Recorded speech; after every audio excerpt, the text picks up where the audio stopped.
İnsan sevdiyi şəxsin paltarını iyləyərək rahatlıq hiss edir. Bu limbik sistemin güvən siqnalıdır. Yeni doğulan körpə anasının qoxusunu tanıyaraq sakitləşir. Bu təbii feromon və tanışlıq işarəsidir. Ayrılıqdan sonra insanın otaqda qalan iyə qarşı kəskin emosional reaksiya verməsi qoxunun yaddaşda emosional kod kimi işlədiyinin sübutudur. Bir insanın qoxusu onun ruhunun səsi kimidir. Çünki qoxu duyğusu insanın sinir sisteminə ən qədim emosional kanallardan biridir. Görmə və eşitmə kanallarından fərqli olaraq qoxu birbaşa limbik sistemə, yəni emosiyaların, yaddaşın və ya instinktiv davranışların mərkəzinə ötürülür.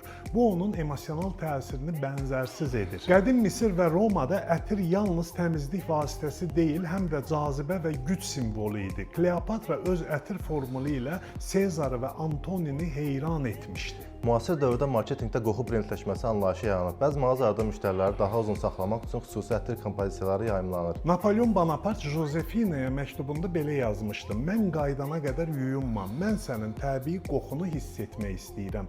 Bədən qoxusu şuuraltı səviyyədə partnyor seçimində genetik uyğunluğu yoxlayan mexanizmdir. Dişi güvələr kilometrlərlə uzaqda olan erkəkləri feromon siqnalı ilə cəlb edirlər. Siçanlar və meymunlar üzərində aparılmış tədqiqatlar göstərir ki, fərqli genetik immun sisteminə malik fərdlərin qoxusu qarşı tərəf üçün daha cazibədardır. Bu bioloji müxtəlifliyi artırmaq üçün təbii seçim mexanizmidir. 1995-ci ildə İsveçrəli bioloq Klaus Wedekindin tişört təcrübəsi adlı araşdırmasında qadınlara fərqli kişilərin geydiyi köynəklər iylədildi və qadınlar genetik olaraq fərqli immun sistemli kişilərin qoxusunu daha cazibədar hesab etdilər. Qoxu təkcə cazibə üçün deyil, həm də status göstəricisi kimi işləyir. Qoxu rəqabət siqnalıdır. Aslan, tülkü, pələng kimi yırtıcılar sidik qoxusu vasitəsilə öz ərazilərinin sərhədlərini işarələyirlər və bununla da mənim ərazim buradır mesajı verirlər. Qoxu vasitəsilə həm dişlərə mən varam, həm də digər yaşayışlara uzaq dur deyirlər. Biofizik və qoxu nəzəriyyəsinin yaradıcısı Luca Turing qoxunun əhəmiyyətini gözəl ifadə edib. Qoxular sadəcə molekullar deyil,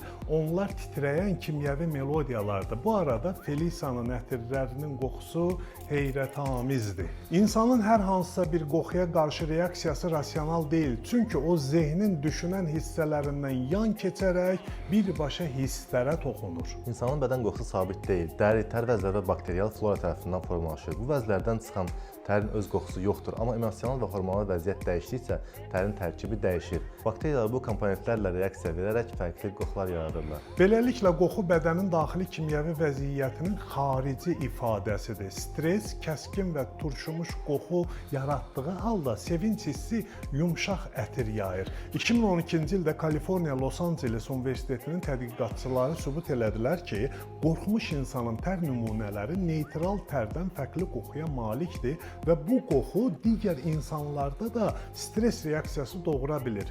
Yəni, qoxu emosional informasiyanı ötürür. Atlar, itlər və fillər sahibinin emosional vəziyyətini qoxusundan və bədən dilindən tanıyır və davranışlarını ona görə uyğunlaşdırırlar. İnsanda bu mexanizm şuuraltı səviyyədə qalır, amma hələ də işləşdir. Biz bəzən kimsə qoxusuna görə bəyənmirik, halbuki zehnimiz onun kimyəvi vəziyyətinə instinktiv reaksiya verir. Əgər səni cəlb edən, uzaqlaşdıran və ya güvən hissi yaradan mexanizmləri anlamaq istəyirsənsə, bu artıq təsadüf deyil. Şuuraltı Açarlar adlı NAT dəyişim kampaniyasına 16 fevralda start veririk. NAT diploma dəyişim proqramına qoşulanlara fərdi seans və pulun psixoloji kodları workshopu hədiyyə olunur. Unutmayın ki, qoxu bədənin səsi, emosiyanın kölgəsidir. Hər duyğu bədəndə öz qoxusunu yazır. Fikirləriniz çox dəyərlidir.